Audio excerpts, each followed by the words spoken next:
nangyayari. EO81, tinanggal ang Vice President. Tinanggal yung mga presidente. Kundi ba naman bopol yan eh. O, praning na praning. Takot na takot. Gusto niyang babaguhin mo pa. Ang tagal-tagal ko nang sinasabi sa mga nakaraang kong vlog. I-convene mo na yung National Security Council. Aba, hindi mo kino-convene. Ngayon babaguhin mo yung sangka. Kaya nga. Gago ka pala eh. Akala mong galing-galing mo. Sinong loko-loko ang nag-advise sa'yo? Ha? Ikaw naman, Baka si loko-loko ka rin. Bersamin. Pipirmahan mong EO81. Sinong tinakot mo? Alam mo ba kung bakit merong national security? It's a council. It's a council. And Correct. you put in the right people with security clearance, with the right thinking, the right minds, who will give you advice. Para saan yung advice? Because it is about national security. Yung future ng taong bayan. Correct. Kaya kayo may ganyang power eh. And then, here you are, tatanggalin mo yung vice-presidente mo. Gago ka. Si Duterte, tinanggal ba si Leni? Kahit aanga-anga? Yun nga Tinanggal eh. ba? Hindi. Oo. Kahit nilalabanan niya si Duterte, tinanggal ba niya? Hindi. Correct. Because you need in the Security Council all the minds so that you will get the right advice.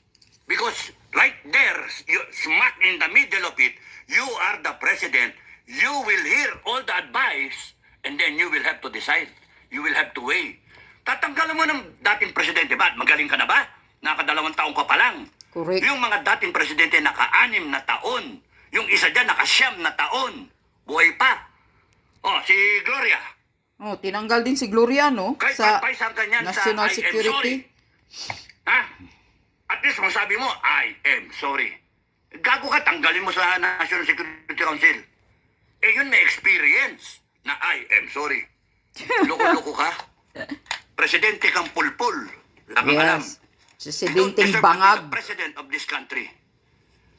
Ayop ka, tatanggalin mo. Kala mo, galing-galing mo. Nakakadalawang taon ka pa lang. Magtatatlo ka pa lang eh. Tatanggalin mo yung Erap Estrada, 2 taon.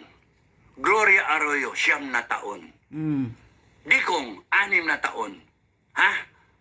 6 plus 2, 8 plus 9, 17 years of experience as a president. Plus your 2 years of experience as president. Now, tell me, will you come out with the right decision na ang natitira dyan, panay hindi naging presidente? Gago! Sira Kaya nga. ulo. When yung level ng decision making, pang presidente, ulul. Ilalagay mo secretary. Ilalagay mo congressman, senator. Malay niyan, hindi mga naging presidente yan. Bubo nga talaga ang Bangag. Pinakailangan sa National Security Council ay yung mga naging presidente. Kahit tanggalin mo na yung vice president, okay lang. Pero ano yung essence na dyan yung vice president? Counterbalance. Checks and balance. Ay, ano. Yung spare tire laging dala ng isang sasakyan. Kahit saan pumunta. Kung long trip, 6 na taon na long trip, kinakailangan dyan lagi yung spare tire. Correct. Bakit? Para pagka na-flat, yung spare tire, isasalpak agad. You see the genius there sa gumawa ng National Security Council. You see the essence of it. Kinakailangan, whether you like it or not, whether there is a difference, you have to have that vice president there. Correct. Because anytime you can go. Mamatay ka, ma-overdose ka sana. Mamatay sana. Ma-overdose ka. Saka sa singhot ng pulburon. Kasingot mo. Yeah, correct. And then, isasalpak mo bigla yung spare tire, yung vice president na walang kaalam-alam kung ano nangyayari. Pagka nag-convene ka ng Security Council, mahirap to bring her to speed kung ano ang nangyayari. Lalo na kung nagkaroon ng gera with Kaya nga. any foreign country. Talagang napakabubo ng hinayupak. Who the hell advised you to sign EO81? Whether you were advised, BBM, or you thought it yourself, it is a stupid proposition, a stupid EO. Tanggalin mo yung mga presidente. Diyos ko, Kaya nga. Akala mo ang galing mo. Hindi ka pa nga, wala ka pang kalahati. Correct. Papunta ka pa lang sa kalahati ng term mo. Nagmamarunong ka. Well, the previous president, Erap, kahit nagdalawang taon lang yan, he can tell you kung ano yung sitwasyon nung panahon niya. Correct. What happened do sa BRP Sierra Madre, sa Scarborough Shoal, yung kondisyon ng armed force make you all happy, in a light mood. But he is entitled as a former president to be in that council.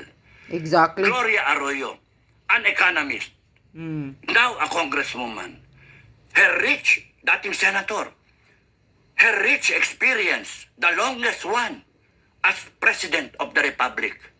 No? 9 years. 9 Kinuha years ni si Kerap, Gloria, eh. oh. 9 years siya na presidente. That is a rich experience. Why? Makukwento niya sa iyo yung NBN-CTE deal. Maikukwento sa inyo kung ano ba pinagmulan niyang West Philippine Sea na yan. Yung mga oil exploration na yan. Yung gas exploration. Maikukwento niya yung foreign policy nung panahon niya. As Exactly. it unfolded. Yung WTO. No? Yung mga pagpasok ng mga taxes na yan. Sayang si Ninoy, patay na eh. No?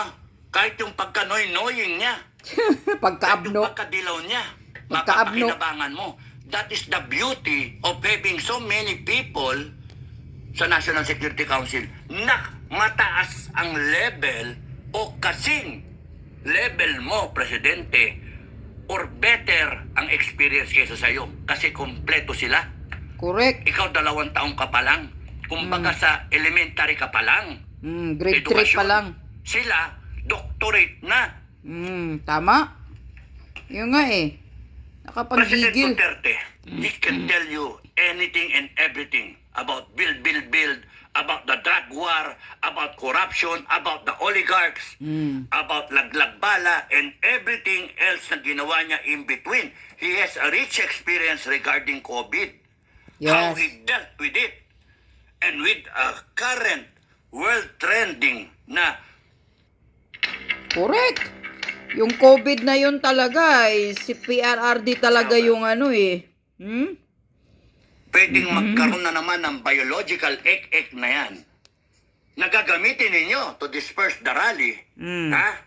Para takutin ang mga taong bayan. Huwag kayong maniwala, mga kababayan, mag-face mask lang kayo. Kung gusto nyo, kunin nyo yung mga dati nyong face shield, isut nyo. Tatakutin pa kayo para Natakot walang na may umakin, virus na naman. na may bagong pandemic, may bagong sakit. Kaya nga. Magaling talaga tong Ang bangag. Duterte manage yung ano yung mga mali niya. Hindi yung tama lang eh. Ang masasabi nitong mga dating mga presidente ay yung mga mali nila.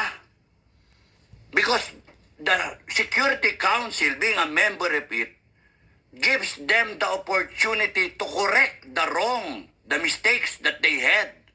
Para hindi na umulit sa'yo. Ikaw, tanga ka. Tanga kang presidente talaga. Tanga Weak at leader ka gago. kasi. Bangag Marcos. Kupol ka. Bangag ka kasi. Adik. Yan. Ang ano mo.